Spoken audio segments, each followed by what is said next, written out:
یاد رکھیں اصل کرشماتی نظام تشخیص طب 3 لیولز اور ان کے آگے 9 ذیلی درجات پر مشتمل ہے، اور آخر میں کرشماتی طبی فارماکوپیا بھی ہے۔ اور یہ اس وقت پوری دنیا میں حکیم شہباز حسین اوان، سودرا، تحصیل وزیرآباد، ضلع گجرانوالہ، پنجاب، پاکستان سے سکھا رہا ہوں۔ کچھ ایسے جعل ساز جن کو کچھ پتہ نہیں کہ کرشماتی نظام تشخیص طب کیا ہے، ہاتھوں کے غلط نقشے بنا کر سوشل میڈیا پہ سادہ لوگ اطباء کرام کو اور شائقین کو لوٹ رہے ہیں۔ ایسے لوگوں سے محتاط رہیں، بچ کر رہیں، اور ان کو فیس کی مد میں کوئی رقم ادا نہ کریں۔ بسم اللہ الرحمن الرحیم۔ پیارے بھائیو اور بہنوں، السلام علیکم ورحمۃ اللہ وبرکاتہ۔ امید ہے کہ آپ سب خیریت سے ہوں گے۔ میں ہوں آپ کا میزبان حکیم شہباز حسین اوان، اور آپ اس وقت دیکھ رہے ہیں Hakim Shahbaz herbal TV on YouTube. کچھ طالب علموں کی طرف سے جو طب کے طالب علم ہیں، ایک سوال بہت آ رہا ہے کہ جو طب یونانی میں تو اکثر ادویات جو ہیں ان کو کشتہ جات بنا کر ہی استعمال کیا جاتا ہے یا سلائی بنا کر استعمال کیا جاتا ہے، لیکن قانون مفرد اعضاء کی کتب میں یا مرکبات میں، فارماکوپیا وغیرہ میں سمل فار یا ہڑتال ورکی وغیرہ یا بعض نسخہ جات میں شنگرف وغیرہ جو ہے اس کو کچا استعمال کیا جاتا ہے۔ تو اس سلسلے میں آپ کی کیا رائے ہے؟ یعنی مجھ سے طالب علم جو ہیں طب کے اور اطباء کرام یہ سوال کر رہے ہیں۔ تو پیارے بھائیو، بات یہ ہے کہ میری ذاتی رائے جو ہے وہ یہ ہے کہ کوئی بھی چیز جو بالخصوص زہریلی ہو یا ویسے بھی مثال کے طور پہ زہریلی نہ بھی ہو، جیسے مروارید ہیں یا صدف ہے یا اس طرح کی کوئی بھی چیز، مرجان ہے، شاخ مرجان ہے، تو میری رائے کے مطابق ان تمام چیزوں کو کشتہ کر کے، مدبر کر کے، تیار کر کے ہی نسخہ میں شامل کرنا چاہیے۔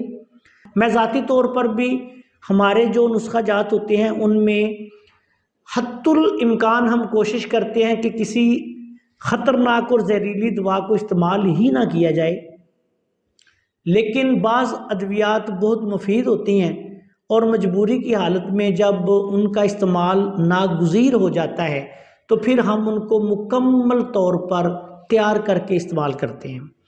اور میں ان بالخصوص ایسی ادویات جو زہریلے اثرات بھی رکھتی ہوں ان کو کچی استعمال کرنے کے بالکل حق میں نہیں ہوں۔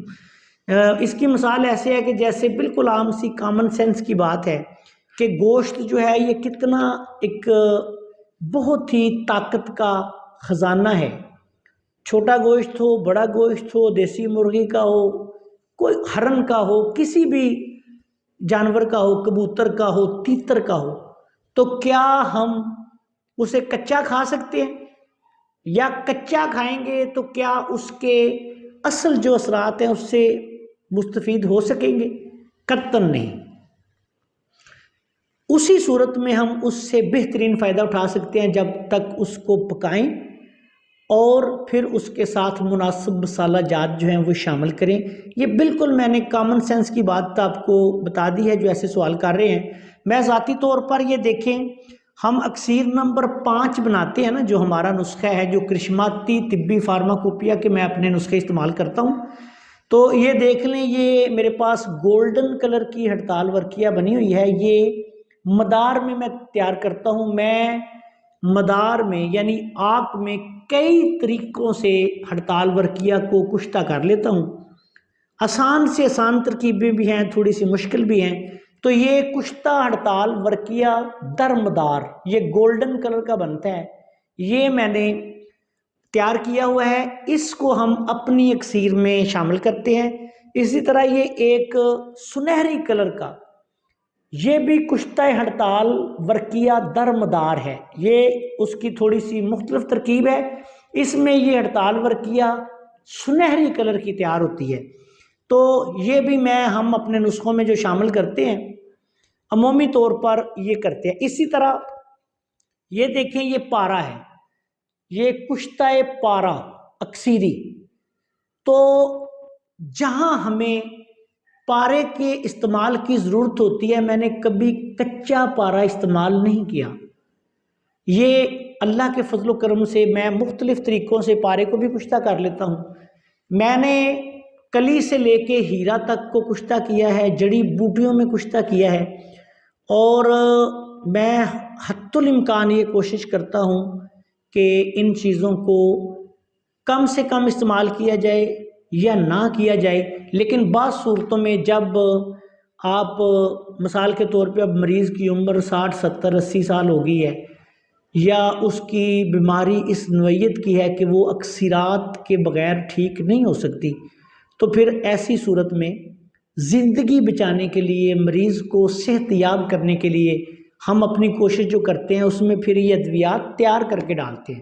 اسی طرح نیلت ہوتا ہے جو اکثر کتابوں میں ہماری میں لکھا ہوتا ہے، طبی کتابوں میں بھی، کہ اس کو ایسے نسخے میں شامل کر لیں، تو میں نے دیکھا ہے سوائے کہہ لانے کے لیے اگر کسی نسخہ میں اس ترکیب سے اس کو ڈالا جائے کہ وہ کہہ لا کر چھاتی کو بلغم سے پاک کر دے، تمام بلغم کو باہر نکال دے، دمہ میں، نمونیا میں، یا ایسی صورت میں جس طرح تریاک نمبر 5 میں استعمال ہوتا ہے، تو ایسی صورت میں اس کا استعمال جائز ہے۔ لیکن اگر کوئی طاقت کے نسخے میں یا پھر آگے امراض خبیثہ کی طرف نسخوں کو آپ نے لے کے جانا ہے، تو اس وقت جب اینٹی بائیوٹک کی ضرورت پڑے گی دیسی کی، تو پھر آپ نے کچے نیلا کو استعمال نہیں کرنا۔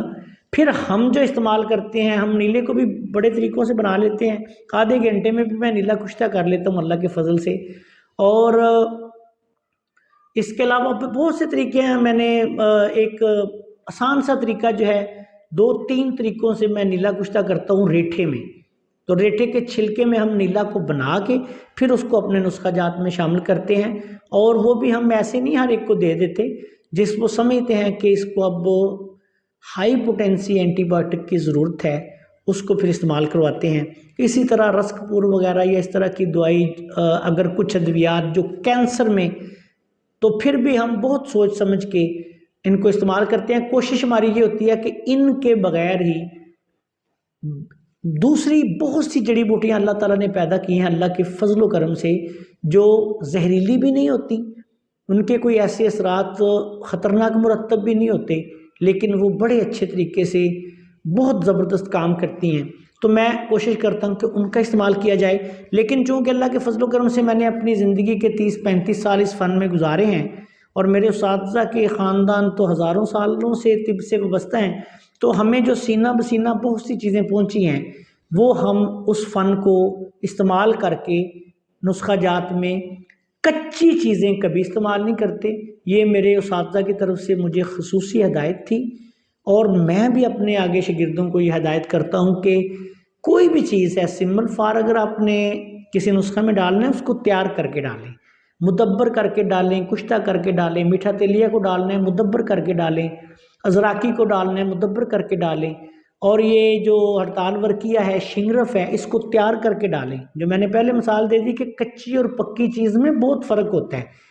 سمپل سی بات کہ کچا گوشت اور پکا گوشت تو کتنا فرق ہو جاتا ہے اس میں۔ اسی طرح سبزیاں ہیں، کوئی بھی چیز ہے، دالیں ہیں، کچی کھائیں گے اس کے اور اثرات ہوں گے، جب وہ پک جائے گی پھر اس کے اور اثرات ہوں گے۔ اس لیے میرے پیارے بھائیوں جو یہ سوال کرتے ہیں ان کا میرے خیال میں نے تسلی بخش جواب دے دیا ہے۔ اگر ان کو علم نہیں، تجربہ نہیں، تو پھر اپنے کسی قابل استاد سے رابطہ کریں، ان سے وہ ترکیبیں سیکھیں۔ ہم نے تو اللہ کے فضل سے، میں نے فن کشتہ سازی علیحدہ ایک میرے استاد تھے ان سے سیکھا جو آیورویدک کے ماہر تھے، تو میں نے اللہ کے فضل سے، انہوں نے کشتہ کلی سے لے کے مجھے کشتہ ہیرا تک تمام دھاتوں کے کشتے کروائے تیار۔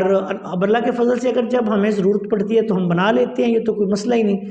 تو اسی طرح میری تمام دوستوں سے گزارش ہے کہ جو اس فن میں اگر آپ آگے ہیں تو پھر تن آسانی نہ ڈھونڈیں، تھوڑی سی محنت کریں، اور جو ماہرین فن ہیں وہ تو ان کے پاس بڑی ترکیبیں ہوتی ہیں۔ میں 1-2 ترکیب علیحدہ اس ویڈیو کے علاوہ ہڑتال ورقیہ چونکہ اکسیر نمبر 5 میں پڑتی ہے، اور میں جو اکسیر بناتا ہوں اس میں اکسیر نمبر 5 میں یہ کشتہ ہڑتال ورقیہ در مدار یہ تیار کرتا ہوں میں 3-4 طریقوں سے یہ تیار کر لیتا ہوں. تو آسان سے آسان طریقہ بھی میرے پاس ہے، تھوڑے مشکل بھی ہیں، لیکن جب میرے پاس وقت کم ہو تو میں آسان سے آسان طریقے سے تیار کر کے اس میں ڈال لیتا ہوں. تو آپ پیارے بھائی بھی اس طریقے سے ہڑتال ورقیہ کو تیار کر کے نسخہ جات میں شامل کریں اور پھر اس کے رزلٹ دیکھیں کہ کتنے بے مثال آپ کے سامنے آئیں گے. السلام علیکم ورحمۃ اللہ وبرکاتہ.